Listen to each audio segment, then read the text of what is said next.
Hi everybody, I'm Mark, and this is Mark's Issues with Archie Comics. Today we will be looking at some of the Archie superheroes of the Archie comic line. And I know when I say Archie superheroes, most people are going to be thinking of the Shield and the Hangman, the Comet, the Fly, the Web, so on and so on.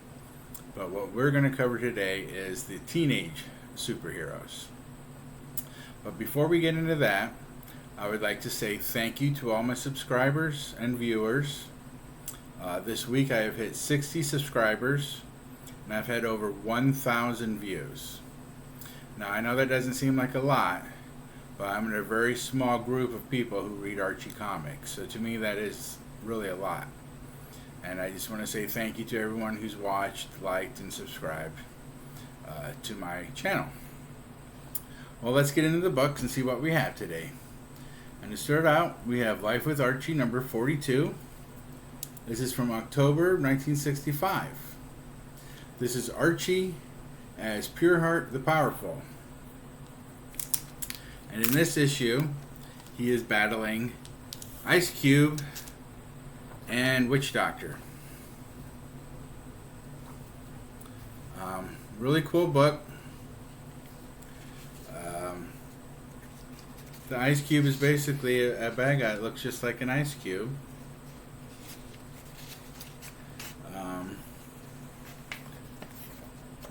There's Ice Cube and Witch Doctor. They turn Pureheart the Powerful into a bunny rabbit. And bunny rabbit Pureheart has to go to the head. Another great name, I know. And he drenches him in lighter fluid and actually lights him on fire as a rabbit, which turns him back into Pureheart the Powerful. What's really funny about this whole book is, and it's a reoccurring thing in lots of other superhero books for the Archie teens, is it's all a dream. He's not really Pureheart the Powerful. He wakes up at the end and it's all a dream. Like I said, that is a reoccurring storyline. Because in the next one, which is Jughead from November of 1965, issue 126, it says Jughead as Captain Hero. And again, in this book, one of the Archie teens become a superhero.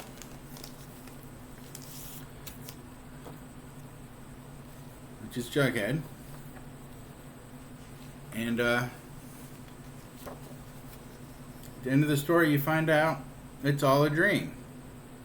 Now if you look at his costume here, he's in red and yellow. And he's wearing a mask. He still wears that silly hat crown of his. But at the end of the story, turns out it was all a dream. Once again. Let me get that back in there.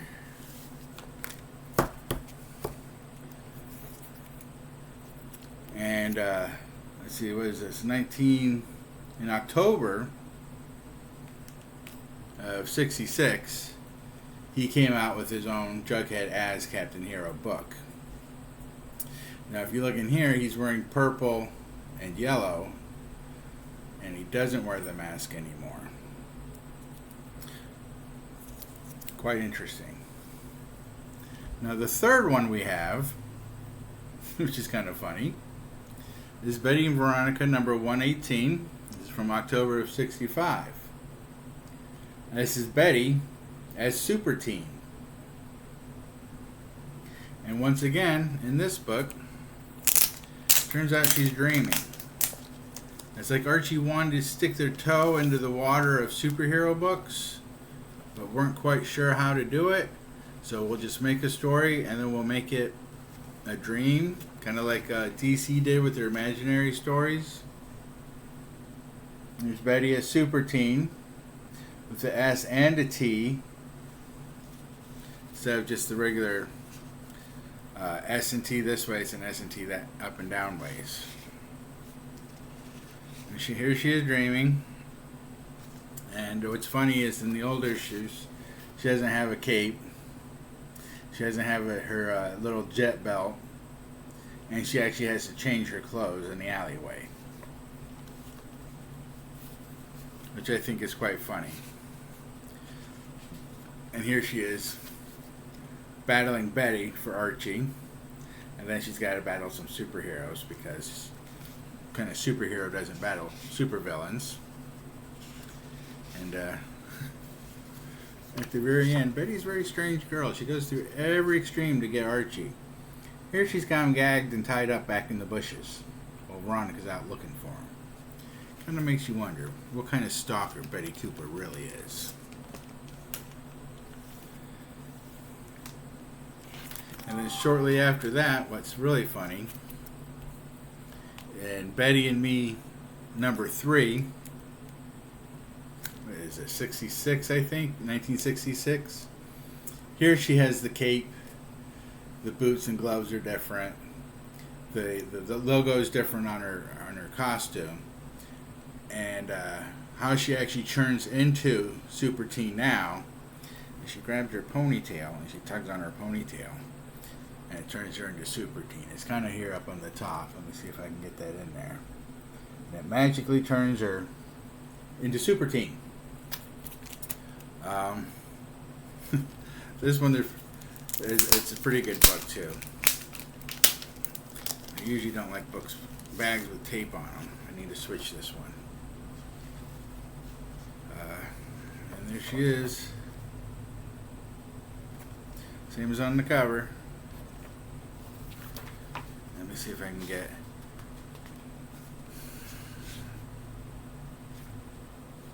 And Archie has fallen off the side of a cliff. Of course, there's always a building on the edge of a cliff. And Archie falls off, and Betty jumps off to save him.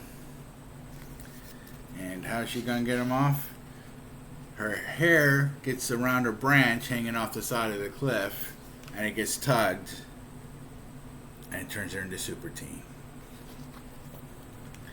That is grade A storytelling right there. And then the last, which is a very late comer to the Super Teens, is Veronica, 111. This one came out in 2001. So the other ones came out in the 60s, and she's coming out in 2001. And she comes out as Power Teen. Let's get this one open. Now this one's still a fun story.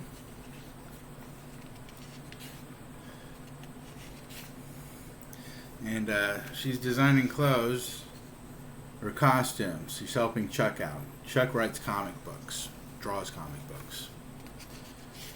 And it's Power Teen, yay! And at first, she doesn't really have any powers. She's doing, it's like a cosplay for Chuck's comic book. But then, you know, through the story, some chemicals get spilled on her, and she gets strength. And, well, that's how the story works in the comic book. It's kind of like how the Flash got his powers from the chemicals and the lightning being hit and splashing on him, and he gets his power. That's how Power Teen gets her powers. But in this book, Veronica has no powers at all. When she's flying, there's a rope tied to her going to a pulley system on the ceiling, and so that's how it all works. It's like they were dipping their toes once again into the superhero universe to see if anyone would be interested. Later on, though, Power Teen does get powers, and she's able to fly and use all of her powers. So that's all I've got for today. Again, if you made it this far, please like, please subscribe. Any comments or questions, just leave them in the comments section, and I'll answer them for you. Again, thank you for everyone who has subscribed and followed and watched. It's a big milestone for me. Coming up later, let's see, in October, I'm going to be doing Archie's Rocktober.